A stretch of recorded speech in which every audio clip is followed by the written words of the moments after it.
तो हेलो दोस्तों, आप सभी का स्वागत है आज की इस नए वीडियो में नए टॉपिक के साथ। तो चलिए इस प्रकार से आज के इस पहले टॉपिक में आज हम लोग कोशिका विभाजन के अंतर्गत उसका पहला प्रकार असूत्री विभाजन अर्थात एमाइटोसिस डिवीजन के बारे में आपको संपूर्ण जानकारी देने वाले हैं। पिछले वाले क्लास में हम लोग क्या समझे थे, हम लोग देखे थे कोशिका विभाजन क्या होता है एवं उसको कितने प्रकार से विभाजित किया जाता है। तो उसमें हम लोग देखे थे उसको 3 प्रकार से विभाजित किया जा सकता है। कौन कौन सा? तो असूत्री विभाजन, दूसरा कौन सा हो गया समसूत्री, तीसरा हो गया अर्धसूत्री।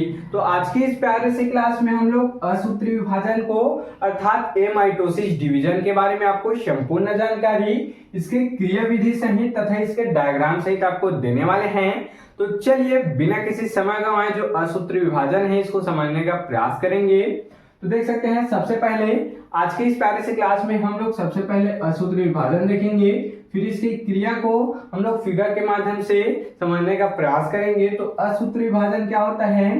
तो कुछ निम्न श्रेणी के पौधों में, कुछ निम्न श्रेणी अर्थात कम श्रेणी निच्च श्रेणी के पौधों में कभी कभी एक विशेष प्रकार का विभाजन भी होता है जिसमें केंद्रक की कुछ विशिष्ट अवस्थाएं नहीं होती है या फिर नहीं बनती है। नहीं, यहाँ पर 2 बार आ गया, एक को मिटा देते हैं। क्या बोला गया? ध्यान देंगे, क्या बोला गया इसमें ध्यान देंगे। कुछ निम्न श्रेणी के पौधों में कभी कभी विशेष प्रकार का विभाजन पाया जाता है तथा जिसमें केंद्रक की कुछ विशिष्ट अवस्थाएं नहीं बनती है। इसमें केंद्रक की कुछ ऐसी अवस्थाएं जो नहीं बनती हैं। आगे क्लियर होगा, आगे पढ़ेंगे। ऐसा विभाजन असूत्री विभाजन कहलाता है। ऐसा विभाजन क्या कहलाता है? असूत्री विभाजन कहलाता है। आगे पढ़ेंगे। यह विभाजन अविकसित कोशिकाओं, जैसे कि ये जो विभाजन है वो अविकसित कोशिकाओं में होता है, जैसे कि हो गया हमारे जीवाणु, बैक्टीरिया, नीलहरी शैवाल, अमीबा, प्रोटोजोआ में होता है। क्या बोला गया? यह जो विभाजन है वह अविकसित कोशिकाओं जैसे कि जीवाणु में हो गया, नीलहरी शैवाल, अमीबा और प्रोटोजोआ आदि ये सब में होता है। इतना क्लियर हुआ? तो इस प्रकार से हम लोग असूत्री विभाजन समझ चुके हैं। ये किन में होता है इसको देख चुके हैं, नोट कर लीजिएगा। जीवाणु में होगा, प्रोटोजोआ, अमीबा, नीलहरी शैवाल, ये सब में क्या होता है? असूत्री विभाजन होता है। चलिए इसको समझ गए।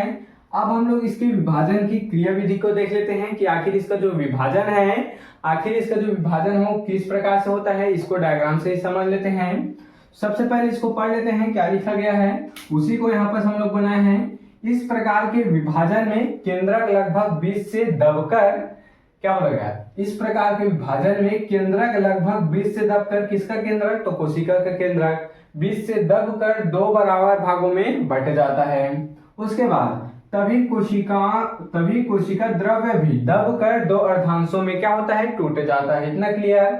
आगे पढ़ेंगे। वह प्रत्येक भाग में एक संतति केंद्रक पहुंच जाता है। क्या बोला गया इसमें? ये 2 लाइन जो है इसमें क्या बोला गया है इसी को समझा गया है। देख सकते हैं ये हमारा एक कोशिका है, ये हमारा क्या है? ये हमारा एक सेल है। इसमें है कोशिका द्रव्य तथा केंद्रकी पदार्थ, अर्थात केंद्रक के अंदर क्या होता है? डीएनए, आरएनए सब होते हैं। तो एक केंद्रक के अंदर का जो पदार्थ है केंद्रकी पदार्थ, तथा ये हो गया कोशिका द्रव्य जो कि कोशिका के चारों तरफ तैरता है। तो फर्स्ट स्टेप में यहाँ पर क्या होता है? फर्स्ट स्टेप में यहाँ पर क्या बोला गया है? ये हमारा फर्स्ट हो गया, फिर ये सेकंड हो गया, फिर थर्ड में पूरा तरीके से बन जाता है। फर्स्ट स्टेप में क्या होता है? जो केंद्रक है 2 भागों में बंटने का प्रयास करता है, अर्थात ये लंबाई में क्या हो जाती है? वृद्धि हो जाती है इसी कोशिका के अंदर। इतना क्लियर? तो यहाँ पर देख सकते हैं आपको खांच दिखाई दे रहा है, यहाँ पर खांचे का निर्माण हो जाता है। यही खांचे आगे चलकर दूसरे स्टेप में क्या हो जाता है? और भी बढ़ जाता है। उसके बाद और भी जब ये खांचा बढ़ता है, यहाँ पर क्या होगा? यहाँ पर कोशिका द्रव्य होगा चारों तरफ, और ये जो कोशिका द्रव्य है वो क्या होता है? दबते जाता है, आपस में दबते जाता है। दबकर 2 नई कोशिका का यहाँ पर क्या हो जाता है? निर्माण हो जाता है। इसमें केंद्रक भी उपस्थित होता है। इतना क्लियर हुआ? खांचा जब अधिक दब जाता है तीसरे स्टेप में क्या हो जाता है? दोनों केंद्रक जो है अलग हो जाते हैं। दोनों केंद्रक अलग होकर क्या करते हैं? 2 अलग अलग 2 पुत्री कोशिकाओं का निर्माण कर देते हैं, डॉटर सेल का यहाँ पर निर्माण कर देते हैं। इतना क्लियर हुआ?